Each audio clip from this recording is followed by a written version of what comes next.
Di sepanjang pantai timur Amerika Serikat, membentang sebuah pegunungan yang usianya bahkan lebih tua daripada pegunungan Alpen. Dan dalam beberapa perkiraan, lebih tua daripada cincin Saturnus yang kita lihat hari ini. Namanya Appalachian Mountain.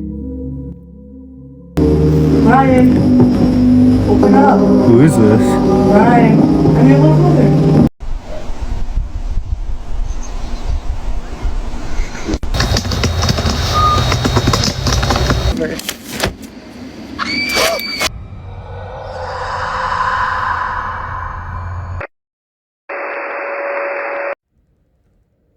Halo teman-teman, selamat datang di YouTube channel aku, Regna. Pegunungan Appalachian membentang sejauh 2.400 km, melintasi 13 negara bagian di Amerika Serikat hingga sebagian wilayah di Kanada. Pegunungan ini diperkirakan mulai terbentuk sekitar 480 juta tahun yang lalu akibat adanya tabrakan lempengan tektonik yang menjadikannya salah satu pegunungan tertua di dunia.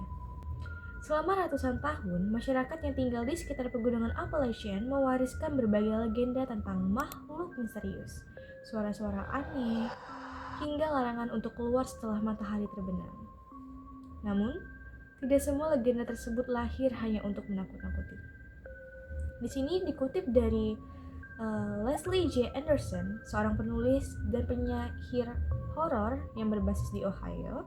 Dia itu berkata, terkadang jauh lebih mudah membuat seseorang menghindari tempat berbahaya dengan sebuah legenda daripada dengan penjelasan biasa. Dia juga menjelaskan bahwa akan lebih mudah membuat seorang anak menjauhi tebing dengan cerita tentang makhluk yang menggigit kaki mereka daripada menjelaskan resiko mereka terjatuh. She's alright. Hutan lebat, rawa, jurang, dan satwa liar adalah merupakan ancaman nyata terutama pada masa ketika belum adanya jalur pendakian, penerangan, ataupun alat komunikasi. Dalam kondisi seperti itu, legenda bisa menjadi cara yang efektif untuk menjaga keselamatan masyarakat. Namun, gak semua kisah Appalachian dapat dijelaskan sesederhana itu. Beberapa cerita terus bertahan selama ratusan tahun dan masih dipercaya sampai sekarang.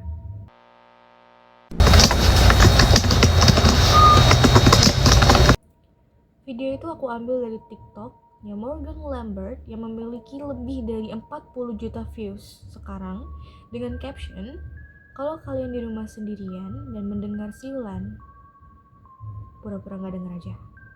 Bagi sebagian masyarakat Appalachian, malam bukan sekedar pergantian waktu. Malam dipercaya sebagai waktu ketika hutan menjadi tempat bagi sesuatu yang sebaiknya tidak diganggu. Karena itulah, bersiul dipercaya dapat menarik perhatian sesuatu atau seseorang yang seharusnya dibiarkan tetap diam. Setelah ditelusuri, asal-usulnya ternyata jauh lebih rumit. Sebagian menganggapnya sebagai folklore turun-temurun, sebagian lainnya percaya itu hanyalah aturan keselamatan yang berubah menjadi legenda. Sementara di internet, cerita tersebut berkembang menjadi sesuatu yang jauh lebih besar. What do you think, guys? Tapi iya sih, kalau misalnya zaman dulu di Indonesia juga gitu nggak sih? Kita kan nggak boleh siul malam-malam. Karena kalau nggak salah, correct me if I'm wrong ya. Waktu itu tuh kayak sandi Morse. Jadi kalau kalian siul-siul mungkin akan ada yang salah tangkap sandi kalian. Kalau kita sih kayak gitu ya. Cuman ternyata kalau bagi orang Appalachian hampir mirip, tapi dengan sesuatu yang kita nggak tahu di dalam hutan sana. Well, that's scary. Tapi kalau aku dengernya teriakan kayak di Cutest thing ever. Absolutely, run. Dan ternyata bersiul bukan satu-satunya hal yang dilarang di Appalachian. Ada satu aturan lain yang bahkan lebih terkenal. If someone calls your name, don't answer. Berbeda dengan larangan bersiul, di mana manusia dianggap sebagai pihak yang memulai kontak, folklore ini justru berbicara tentang sesuatu yang lebih dulu mencoba menghubungi manusia. Menurut berbagai cerita yang diwariskan secara turun-temurun, suara itu bisa terdengar seperti teman, anggota keluarga, atau seseorang yang sangat dikenal, namun masyarakat setempat percaya, jika tidak ada siapapun yang seharusnya berada di sana, jangan pernah menjawab atau mencari asal suara tersebut. Menariknya, gak ada satu versi yang disepakati mengenai apa yang akan terjadi jika seseorang melanggar larangan ini. Sebagian percaya orang tersebut akan tersesat jauh ke dalam hutan, sebagian lainnya mengatakan bahwa sesuatu akan mulai mengikuti mereka. Ada pula yang percaya dengan menjawab seseorang tanpa sadar telah membuat komunikasi dengan sesuatu yang tidak mereka kenal.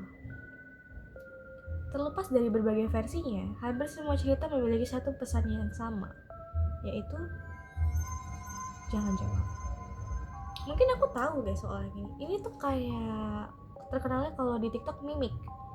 Jadi ada suara yang mirip sama orang yang kalian tuh kenal, orang rumah kalian, padahal kalian lagi sendiri. And it keep calling you. Terus kayak minta untuk dibukakan akses. Mereka tuh nggak bisa buka pintu setahuku ya, kalau dari video-video orang. Makanya mereka manggil kita untuk kita bukain pintu kita untuk mereka. That's scary. Next, yang ketiga, dalam folklore modern Appalachian terdapat sebuah makhluk yang dikenal dengan nama The Not Deer. Nama tersebut sebenarnya cukup menjelaskan penampilannya, bukan rusa.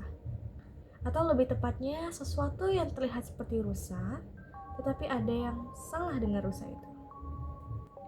Beberapa orang menggambarkannya memiliki kaki yang bergerak tidak alami, leher yang terlalu panjang, atau mata yang terasa kosong, namun terus mengawasi. Ada pula yang mengaku melihatnya tetap berdiri diam di pinggir jalan, memperhatikan setiap kendaraan yang melintas tanpa menunjukkan rasa takut seperti rusa pada umumnya. Tidak selalu memiliki semua ciri tersebut, namun hampir semua orang mengaku melihatnya dan mengatakan hal yang sama. Mereka langsung tahu itu bukan rusa. Meskipun cerita tentang rusa yang berperilaku aneh sudah lama berada di beberapa komunitas Appalachian, istilah not deer baru mulai dikenal luas di internet sekitar akhir 2019 hingga 2020. Kemudian popularitasnya meningkat pesat sepanjang 2021 hingga 2023 melalui TikTok, Reddit, dan berbagai forum cerita horor. Kalian bisa searching di TikTok The Not Deer dan kalian akan tahu banyak cerita. Salah satu penjelasan yang paling sering dikaitkan dengan The Not Deer adalah chronic wasting disease. Penyakit ini tuh menyerang syaraf rusa. Jadi rusa yang terinfeksi dapat mengalami penurunan berat badan secara drastis, tampak linglung, kehilangan rasa takut terhadap manusia, hingga berjalan dengan gerakan yang tidak stabil. Jika seseorang melihat rusa dengan kondisi seperti ini, terutama di tengah malam dan hanya diterangi lampu kendaraan, penampilannya memang